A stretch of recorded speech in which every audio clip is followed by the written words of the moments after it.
In today's video, I'll teach you how to edit a listing on eBay. First of all, launch open any browser of your choice. You can see over here I've opened Google Chrome. Now click on the search bar and type in ebay.com. Press enter.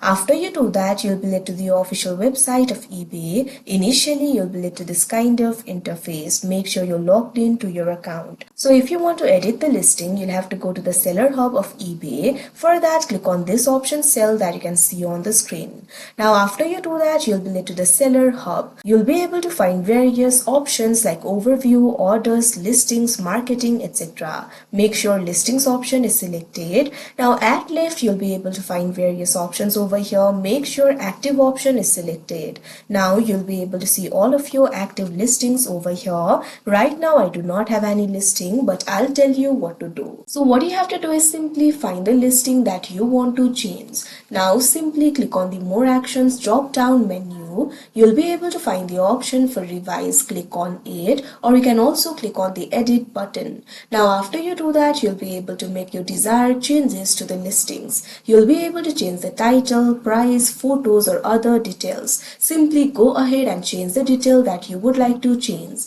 Now after you do that, select the option for revise it in order to save and update your listing. Now your listing will be updated. So that is how you edit a listing on eBay. I hope you found this video helpful. Thank you for watching.